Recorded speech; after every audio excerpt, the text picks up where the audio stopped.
90 ਸਾਲ ਦੀ ਮਹਿਲਾ ਦਾ 4 20-22 ਸਾਲ ਦੇ ਮੁੰਡਿਆਂ ਨੇ ਰੇਪ ਕੀਤਾ ਯੂਪੀ 'ਚ। 90 ਸਾਲ 85 ਸਾਲ ਦੀ ਮਹਿਲਾ ਤੇ ਗੱਲ ਕਰਦੇ ਆ ਹਿੰਦੂ ਰਾਸ਼ਟਰ ਬਣਾਉਣ ਦੀ। ਭੈਣ ਦੀ ਛਿੱਕੀ ਇਹਨਾਂ ਦੀ। चार दोस्त बैठकर प्लानिंग में लगे हुए थे और प्लानिंग वो जिस चीज की कर रहे थे वो सुनकर आपके रोंगटे खड़े हो जाएंगे। वो चारों प्लानिंग कर रहे थे कि जो गांव की 90 साल की बुजुर्ग महिला है उसके साथ हम चारों को पूरी रात कैसे गैंगरेप करना है कि किसी को भी कानो कान खबर ना हो और रात भर हम उस बूढ़ी महिला के साथ गैंगरेप करें। और आखिर में वो प्लानिंग को रच लेते हैं और फिर उस बूढ़ी महिला के कमरे पर पहुंचते हैं और उसके साथ पूरी रात गैंगरेप किया जाता है। और आखिर में सुबह के टाइम पर जब गांव वाले बूढ़ी महिला को देखते हैं, गांव वाले नहीं समझ पाए थे कि भला 90 साल की बूढ़ी बुजुर्ग महिला के साथ भी क्या मतलब ऐसी घटना को कोई अंजाम दे सकता है। लेकिन जब बूढ़ी महिला बताती है और फिर उसके बाद पुलिस आती है और इस घटना का खुलासा होता है, आखिर में आरोपियों को पकड़ा भी जाता है। लेकिन इन आरोपियों ने कैसे इनके दिमाग में ये ख्याल आया, क्यों आया, पूरी कहानी को जब आप सुनेंगे तो आप भी हैरत में पड़ जाएंगे। तो चलते हैं और जो आज की घटना है उसको शुरुआत से जानते हैं आखिर तक। तो दोस्तों, मेरा नाम माज है, उम्मीद है कि आप सब अच्छे होंगे, सुरक्षित होंगे। और जो आज की घटना है वो मध्य प्रदेश के खंडवा जिले के पुनासा गांव की है। और उसी गांव में 6 मार्च की सुबह सुबह सारे किसान अपने अपने खेतों पर जाने के लिए निकल रहे थे।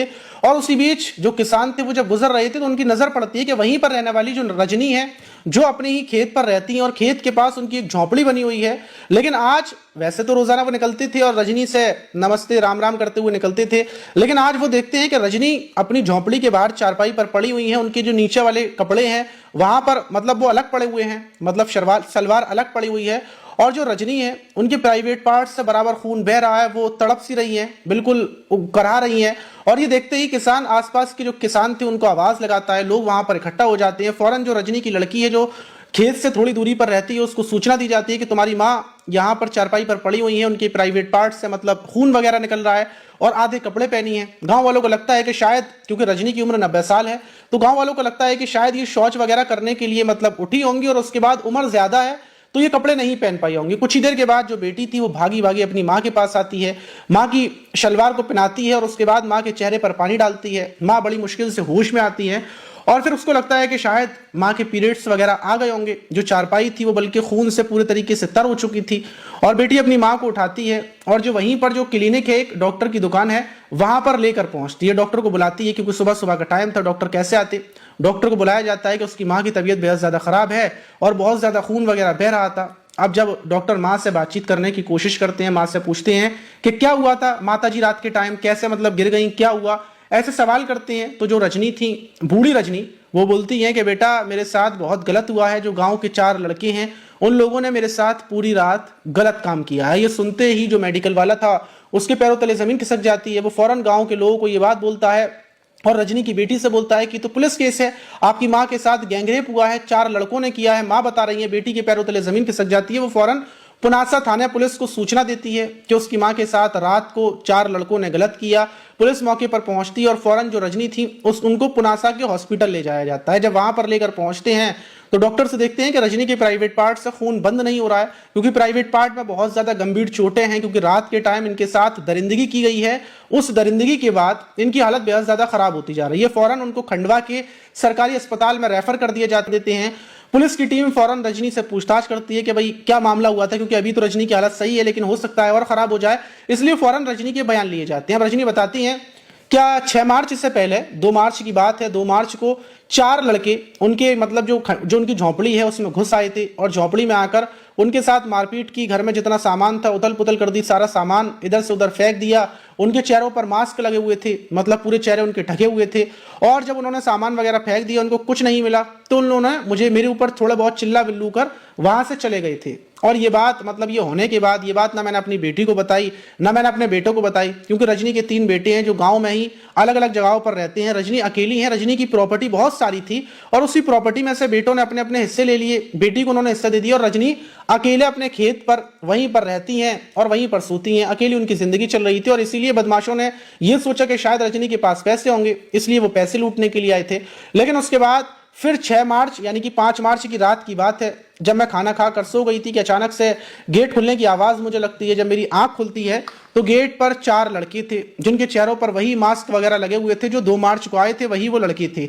और मैं उन चारों को देखकर डर जाती हूँ। मैं ये सोचने लगती हूँ कि 3 दिन पहले जब ये आए थे इनको कुछ नहीं मिला, तो फिर ये दोबारा क्यों आए हैं। और फिर वो अंदर आते हैं और उसके बाद मेरे हाथ पैरों को रस्सी से बांध देते हैं उसी चारपाई पर, और मेरे कपड़े हटाते हैं और एक एक कर कर वो मेरे साथ दरिंदगी करते हैं। वहीं पर दरिंदगी करते हैं, उसमें से एक लड़का जो मेरा आटा रखा हुआ था उसको गूंथता है। रात के टाइम उनको भूख लगती है तो वहीं पराठे वगैरह बनाते हैं, जो सब्जी थी उसको खा लेते हैं, क्योंकि जो रजनी है ये बूढ़ी हो चुकी है, इनकी बेटी खाना वगैरह दे जाया करती थी, और कभी कभी बेटी आकर वहीं पर खाना बना भी देती थी, क्योंकि आटा सब्जी वहीं पर रखा रहता है, क्योंकि रजनी की उम्र इतनी ज्यादा है।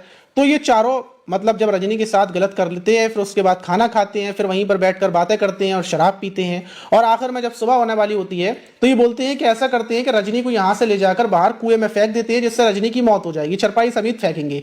वैसे तो ये उठा नहीं रहे थे क्योंकि मेरे खून वगैरह आ रहा था, इसलिए चारपाई को उठाकर ये लोग बाहर लाते हैं। लेकिन बाहर आकर ये देखते हैं कि किसान अपने अपने खेतों पर है, थोड़ी बहुत चहलकदमी होने लगी है, तो ये घबरा जाते हैं और ये वहीं पर चारपाई को छोड़कर और मुझे छोड़कर ये भाग जाते हैं, कुएं में फेंकने का पूरा प्लान कैंसिल कर देते हैं। अब पुलिस को ये पूरी बात पता चलती है कि चार लड़के, अब रजनी से ये पूछा जाता है कि तुम्हें थोड़ा बहुत याद हो कि किसी के मतलब किसी ने कोई नाम लिया हो, कुछ हुआ हो। तो रजनी बोलती है कि हाँ मुझे सिर्फ थोड़ा सा याद है कि उसमें एक लड़के ने बोला था कि राजेश नाम मुंह से निकला था, लेकिन जैसे ही नाम निकला तो उसने बोला कि नाम नहीं लेना, राजेश नाम मैंने सुना था। अब पुलिस को इतना पता चलता है कि कोई राजेश नाम का लड़का था। पुलिस गांव में इधर से उधर मुखबिरों के जरिए पता करना शुरू करती है। रजनी को खंडवा के अस्पताल में रेफर कर दिया जाता है, वहां ट्रीटमेंट चल रहा था। इधर पुलिस आरोपियों को ढूंढने में लगी हुई थी। जब राजेश के बारे में पता किया जाता है कि पता चलता है कि राजेश को शराब पीने का शौक है, जुआ वगैरह ये खेलता है, और राजेश की फोन की लोकेशन को चेक किया जाता है कि मतलब 5 मार्च की रात ये कहां पर था। इसको पुलिस गिरफ्तार कर लेती है। गिरफ्तार करने के बाद जब इससे सख्ती से पूछताछ की जाती है तो ये टूट जाता है और बोलता है कि हाँ इसने अपने दोस्त दिलीप और अजय और विष्णु के साथ मिलकर, इन चारों ने ये रात को लूटपाट करने के लिए निकलते थे, और ये लोग 2 मार्च को रजनी के घर पर पहुंचे थे लूटपाट करने के लिए, लेकिन इन लोगों को कुछ नहीं मिला। उसके बाद वापस चले गए थे। फिर इन लोगों को गंदे गंदे वीडियोस देखने का शौक है, अपने अपने फोन में गंदे वीडियोस देखते हैं, और उस दिन भी ये लोग गंदे वीडियोस देख रहे थे। गंदे वीडियोस देखने के बाद इनकी हवस जाग जाती है। ये बोलते हैं यार बहुत मन कर रहा है, ये मन कर रहा है कि हम लोग किसी के साथ करें। तो इसमें से जो राजेश था ये बोलता है कि देखो हम लोग गए थे ना रजनी के कमरे पर, वो अकेली रहती है, उसी के साथ कर लेता, बूढ़ी है तो क्या हुआ, कर तो लेते ही। और ऐसे ही कर ये चारों प्लानिंग करते हैं कि चलो कुछ अलग करते हैं, जो बूढ़ी रजनी है उसी के साथ हम लोग करेंगे, और ये प्लानिंग करते हैं। और उसके बाद ये मास्क वगैरह लगाकर रजनी के घर पर आते हैं कुछ अलग करने की सोचकर, क्योंकि इन लोगों ने जो अंग्रेजों की वीडियोस देखे थे इनके दिमाग में बस वही ख्याल चल रहा था, और इसीलिए ये पहुंचते हैं और फिर रजनी के साथ वहां पर गलत करते हैं। और आखिर में इन्होंने सोचा था कि रजनी की हत्या कर देंगे, लेकिन फिर ये रजनी की हत्या नहीं कर पाए और ये भाग गए, और सिर्फ रजनी ने इनका नाम सुना था, इस वजह से ये आरोपी पकड़े गए। वहीं दूसरी तरफ जो रजनी थी जिनका ट्रीटमेंट चल रहा था, उनके बहुत ज्यादा प्राइवेट पार्टों में दिक्कत थी, ब्लडिंग बहुत ज्यादा हो चुकी थी।